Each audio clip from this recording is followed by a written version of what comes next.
उल्हासनगर में मल्हार सोसाइटी का पुनर्विकास विवादों में, आरटीआई से हुआ बड़ा खुलासा। उल्हासनगर में विवादित निर्माण कार्य की पूरी फाइल जांच के घेरे में। सूचना के अधिकार आरटीआई के तहत उल्हासनगर महानगर पालिका से दस्तावेजों की मांग।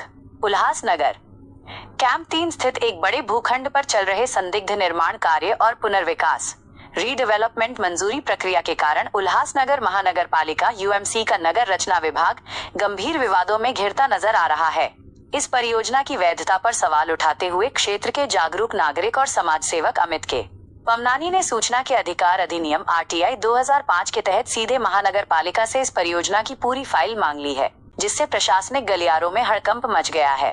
प्राप्त जानकारी के अनुसार उल्हासनगर 3 स्थित प्लॉट नंबर 63 CTS नन 9113 सेक्शन -4A शीट नन 51 की जमीन पर वर्तमान में एक इमारत का निर्माण कार्य चल रहा है।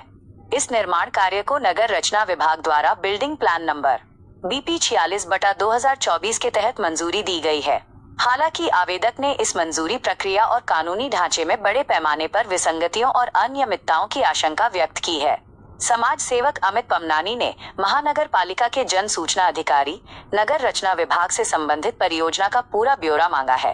मंजूर नक्शा और सीसी संबंधित भूखंड पर चल रहे निर्माण कार्य के स्वीकृत लेआउट, बिल्डिंग प्लान और निर्माण प्रारंभ प्रमाण पत्र, कमेंसमेंट सर्टिफिकेट की प्रमाणित सत्यप्रति, पूरी फाइल। उक्त इमारत के प्लान को मंजूरी देने के लिए डेवलपर द्वारा महानगर पालिका में जमा किए गए सभी दस्तावेज, जिसमें डीड ऑफ कन्वेंस, बिक्री विलेख, सेल डीड, नाम परिवर्तन के पत्र, म्यूटेशन एंट्री, फेरफार, प्रॉपर्टी कार्ड और TLR आदि की प्रमाणित प्रतियां शामिल हैं। इससे पहले भी इस मामले में गंभीर सवाल उठाए गए थे कि केवल बिक्री विलेख, सेल डीड के आधार पर ऐसी परियोजनाओं को पुनर्विकास परियोजना रीडेवलपमेंट प्रोजेक्ट के रूप में मंजूरी कैसे दी जा सकती है। क्या प्रचलित नियमों के अनुसार विकास नियंत्रण नियमावली DCR का पालन किया गया और स्थानीय निवासियों की सहमति ली गई थी।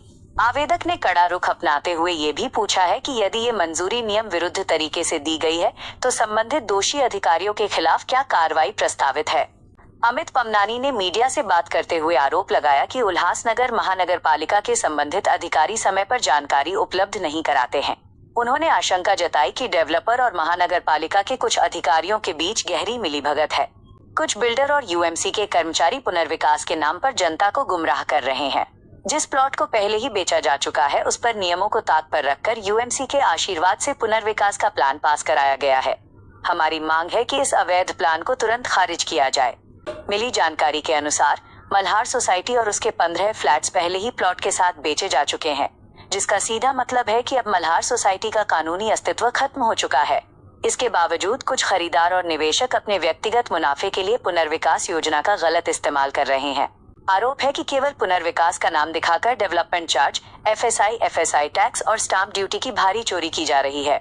इस धोखाधड़ी के कारण इस नई बिल्डिंग में बनने वाले 28 फ्लैट्स के खरीदारों का भविष्य खतरे में पड़ सकता है और वे बेघर हो सकते हैं।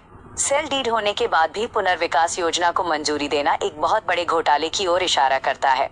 अब देखना ये होगा कि महानगर पालिका प्रशासन निर्धारित समय सीमा के भीतर कौन से आधिकारिक दस्तावेज सामने लाता है।